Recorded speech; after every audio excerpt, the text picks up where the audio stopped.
Hey, hi, hello, and welcome back. I'm so excited to have all of you joining me today because we are going to talk about books that blow your mind with their crazy twists. If you're new here, make sure you like this video, subscribe, and as always, leave a comment because I love hearing from each and every one of you. So today I'm bringing you 11 books that truly blew my mind with a twist.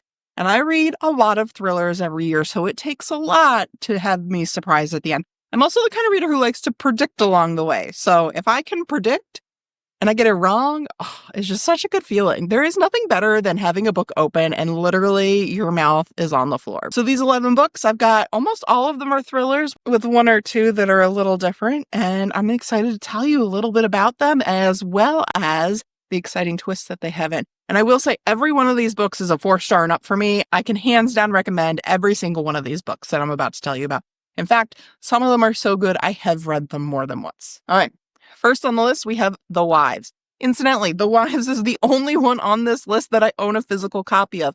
Quick sidebar from my fellow readers out there. If you read a book that you borrowed from the library or as an audiobook or whatever it is, and you loved it, do you go back and buy it afterwards? Because there's a few books I mention a lot already on this channel, and this channel's brand new, but I wish I had to hold up. And so I'm kind of like, maybe I need to go out and buy some of my favorite books just to have them. Also, I might want to reread some of them. Okay, so our first book is The Wives. This came out way back in 2019 and is a quick and fun and very twisted thriller. So in this book, you have the main character whose name is Thursday.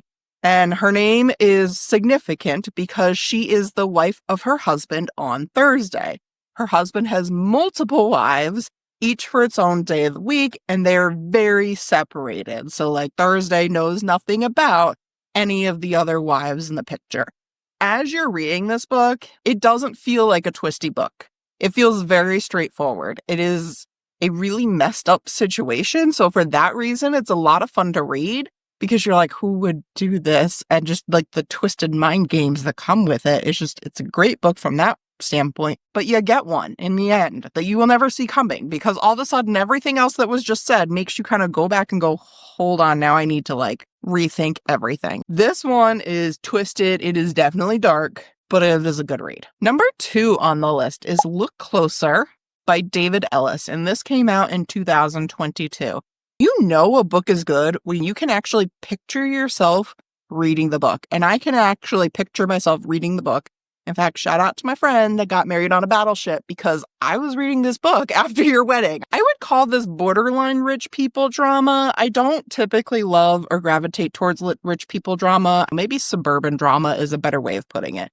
So in the very first part of the book, you are introduced to this character, Lauren, who is now dead and has hung herself in her suburban house. After you see Lauren dead hanging from the banister in her house, you kind of go back in time and you meet some other characters, including Simon, who is this professor that used to be obsessed with Lauren. And so you see him kind of seeing Lauren off in the distance and going, holy smokes, it's Lauren. And you get to know all these other characters that are interconnected and weave together. And what's really interesting is it kind of reads a little like a whodunit, but more thrillery. There's a good vocab word for you, thriller. Because it's less of like, here's all the clues, now let's figure out who the actual person is, and more of, here's all the puzzle pieces that we're trying to come together to figure out what is actually going on. There is a question of, did Lauren actually kill herself? Or is there more to the story here? And so the whole book is multiple perspectives, bringing all of these pieces together. And then in the end, when you kind of finally start to get a form of what the picture is and how the different relationships that are introduced do coexist and come together, there's another layer on this that I did not see coming at all. This was an easy 5-star read for me and probably one that I will go back and reread in the near future because it's been a little while since I've read this one. Diet Coke break. All right, next up we have a Lucinda Berry book. Now, I love Lucinda Berry. She is one of my authors that when she comes out with a new book, I will be getting it and reading it because I have been working through her backlist and time again, her books are hit after hit after hit. The one I want to talk about is actually one that I haven't heard much about. Phantom Limb came all the way back in 2017. It was so good. So, trigger warning times 50 for this one. So in this story, Emily and Elizabeth are twins, and they had a horrible mother. And you hear bits and pieces of what their mother did to them as child. It just is bad, really bad, some of the things this mom did to them. If you are not someone that likes those kind of dark, twisted backgrounds, this one may not be for you. I love dark, twisted backgrounds. As messed up and horrible as the situation is, I'm kind of like, bring it on. Let's read more. Got Elizabeth and Emily. They had this horrible background. Years later, they are now adults and living their adult lives and kind of coping with the trauma that was their past while also moving on in life. So between the two, you have Elizabeth, who kind of seems to have it more together. In fact, she has a new relationship. You can see the fact that she's got demons in the back. But for the most part, she has entered into adult life fairly successfully. Emily, on the other hand, is the complete opposite. She has become a total shut-in, will not leave the apartment. She lives with Elizabeth. And also, there's little, tendencies for Emily to be very clingy and, needing Elizabeth to be her only one and only friend and companion. And so the book kind of focuses in around that because Elizabeth's got a new boyfriend that she's kept a secret from Emily. Eventually, she does tell Emily, and it does not go well at all. I don't want to say how, leave it at that. It goes very, very poorly. And then the book unfolds from there, and it's them dealing with the trauma and what happened and all these other little pieces. And that feels like that's the story in its own, is a great story of these two dealing with the next stage of their adult life and getting over their trauma and what does that look like. But this book made this list for a very big reason, because about 3/4 of the way through the book, you are going to learn that straightforward plotline I just described to you is not correct at all. There is a lot more to the story.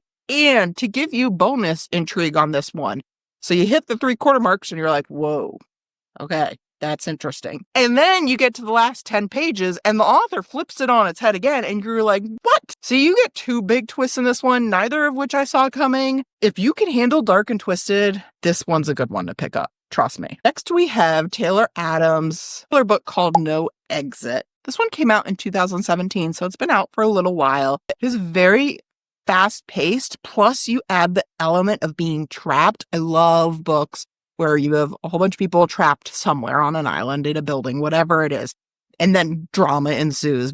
So in this book, you have Darby. Darby is in college, and she is driving home. It is a blizzard outside, and the roads are bad. So she finally sees a rest stop, and she's like, I need to pull over. I can't drive in this anymore. So she pulls over into this rest stop, and as she's getting out of the car to go into the rest stop, she notices this other car there with a girl in the back seat that is clearly being held captive. And she's like, wow, what do I do? So she goes into the rest stop, and there are several people there. And so the mystery is, who is the one that has captured this girl, and where do we go from here?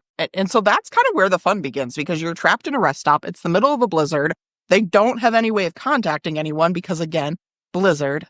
And she has to figure it out. And so she starts to kind of detective work it. And there's only so many cars in the parking lot. And if you start to figure out they belong to this car and they belong to this car, process of elimination, that might be the bad guy. But there's also a pretty big twist that hits. And it hits kind of early on, which I really enjoyed, because it makes you really flip your thinking on your head. This is a fast-paced book. This is one I flew through in a day and a half, and enjoyed every second of it. You will bite your nails till the end of this one. So the next book on my list, if you have been at my channel for a little bit, which we're a brand new channel, you've heard me mention this one before. It is probably one of my favorite thriller books. I don't know. I have a hard time saying a favorite, but it's up there. It is a great book. And that is The Last One by Will Dean. This came out in 2023.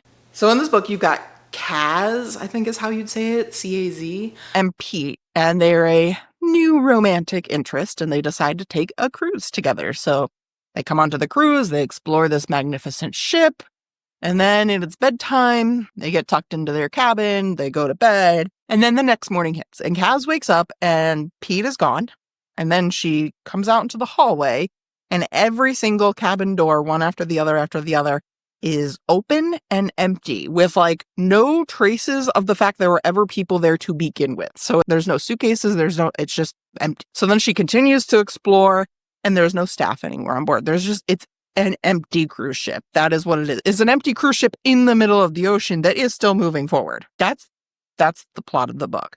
And that's all you get. I've said this in a previous video. If you take time and write down 500 things you think is happening and the twist that is going to come, I can almost guarantee you did not put that thing on your list, because as things start to unfold, prepare yourself, because you finally figure out like what happened. So you get the what, like why has everyone disappeared? You get that. And then you have the traumatic event that actually is happening. And then you get to the end and you're like, wow, at least that's over. And then there's another twist on top of that.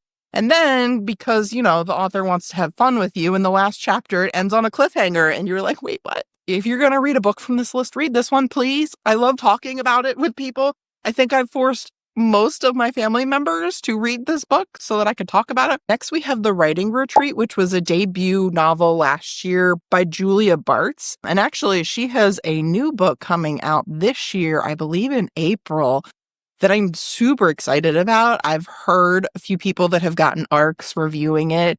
And from what I'm understanding, it is going to be dark and twisted, which I love. For some reason, The Writing Retreat was very hit or miss for people. I don't understand it, because for me, The Writing Retreat was a huge hit. So in this book, you have Alex. Alex's dream is to be a writer. Unfortunately, said dream is kind of not going so great at all. In fact, she's kind of on the verge of being like, that's it, moving on. When her all-time favorite author, Rosa Vallo, I don't know if that's being said right, but holds this writing retreat that writers are able to attend to work on their writing. And so this is kind of Alex's last-ditch effort into writing. And they get to this writing retreat. There's a very small number of people actually at the writing retreat. And the author sits down with them and goes, okay, you're going to write an entire book start to end right now. You're not working on a book you've already written. None of that. You are starting from the beginning today. And it is a super, super intensive writing experience. I know a lot of readers out there love reading about writers. So that piece of this was a lot of fun. And what I've just described to you does not sound like a thriller at all. But this is, in fact, a thriller, a 5-star thriller for me. As she starts to write this book, she starts to learn things about the house, about the author that are not adding up. And little by little, you start to find out that this writing retreat has an entire other agenda behind the scenes. And so it is kind of a figuring out that and what it is, and then the thrilling, heart-stopping adventures that come once you figure out what's going on at this writing retreat. The character development in this book is phenomenal. It is a small group of people, and so the way the author gives you everyone's story, but also has it come together. And there's so many possible motives where you think you have it. You think you know what's going on. So I'm curious, for those of you that have read it, was this a yay or an A for you? It was a huge yay for me. But again, I know there are people that didn't like this one. So this is a great one. All right, my next two, I'm kind of teetering away from thrillers for a second, although there are very thrilling aspects behind both of these. The first one is Foe. And this is actually a science fiction book by Ian Reid, published in 2018. And this was a 4-star read for me and a great example of an interesting twist at the end of the book. So you've got Junior and Henrietta, and they live out in the middle of nowhere, farm country. There's not another house for miles on it. And one day, someone shows up and they're like, okay, Junior, you have been selected for this very elite adventure that takes place far away. And we need you to come help out with this. And it is going to be for a long time. While you're gone, you're going to have zero contact with your wife. But don't worry, because we have a solution for that. So the solution they pitch is they actually will train a clone to replace Junior for his wife. So his wife has cloned Junior while Junior goes off to help with whatever they're helping with. It's more about what takes place on the farm while Junior's gone. And then the rest of the book is seemingly them trying to figure out Junior enough that the clone is a good enough representation of Junior for Henrietta. So he'll do things like follow them to work and interview him and do all these recordings and try to just get a good sense of Junior for the future. Or so it seems. Because in the very end, like many of these books, it's turned on its head. And what you thought was happening is not happening at all. In fact, it's kind of a little bit of a reverse situation. If you like sci-fi and you like those kind of books that make you think a little bit into what is and isn't possible and what that would look like, This is definitely one of those books where afterwards you kind of take a step back and go, wonder what I would have been like in this scenario. And I love books like that. Those are the good science fiction books. I don't need alien wars and spaceships blasting each other out of the sky. But when you have a good sci-fi book where it's about kind of like, ooh, what if this worked like this and this worked like this, then how would you react? That's where this one falls in. And it was a phenomenal one. I really enjoyed it. Next up, we have what might be the oldest book on my list. And it is a book that I have now read 3 times because I enjoyed it so, so much.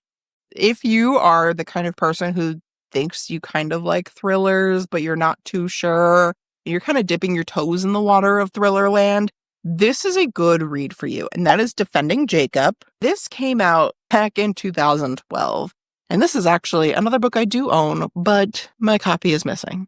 I think my mom took it. So Defending Jacob is more of a crime trial. So you have Andy. Andy is the assistant district attorney for this area, and there is a murder case that is being investigated that happens to tie in with the local high school, and so he takes on this case, and there is it's a weird situation, and the people around him are kind of like, Andy, I don't know if you should, because Andy's son Jacob goes to this high school.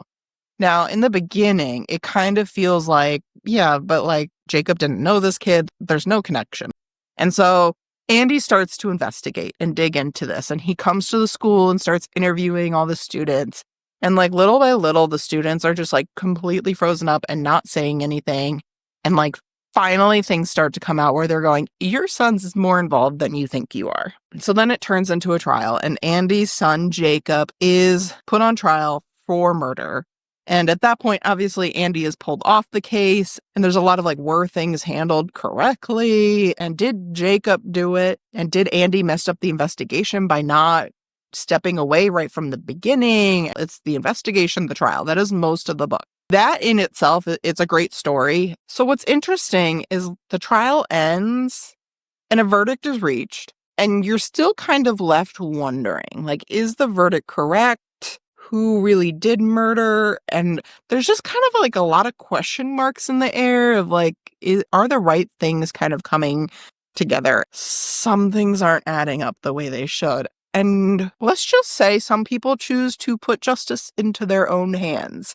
And it is in a way that I don't think most people would expect. And I'll leave it at that. It's an interesting way to end the story in a good way. It ties everything up. You don't have loose ends, but you also don't see how it ends coming. So we'll leave it there. It's a 5-star read. It's one of the books on this list that I have read multiple times because I've enjoyed it so much. So, years go by. In fact, as I'm talking about it, I'm sitting here going, oh, I really want to reread it again. We'll see if we do. So we go from the oldest to what is probably the newest, because this is a 2024 book, and that is Kill for Me, Kill for You. This is a classic Strangers on the Train book. If you've ever heard, the concept is basically that it's really hard to get away with murdering someone you want revenge on because they can always trace it back to you. So instead, if you find someone else that also wants to get revenge, you flip-flop, you each get revenge on the opposite person, and therefore no one can connect it back to you. So that's the premises behind Kill for Me, Kill for You. So it starts off with meeting Amanda, who is very convinced that a certain person is responsible for abducting and eventually murdering her child, which led to her husband committing suicide. So, grief coming out the yin-yang. Poor Amanda. And so Amanda wants to take out who is suspected. Unfortunately, the person that is suspected, due to some technicalities, is getting off scot-free. She actually attempts to take him out, all in the first chapter. I'm not giving away much. And it falls apart. And so she ends up going to court because she's tried to murder someone in plain daylight on a subway, of all places. And the court orders her to go to therapy and start working through this grief that she has. They kind of approach it of, we're sympathetic, but you can't keep doing the wrong thing. So she goes to this court-ordered therapy. Everyone's talking, and she and Wendy form a little bit of a friendship. They end up hanging out together, and you start to hear Wendy's story, which is Wendy also lost a child, but this time to a drunk driver.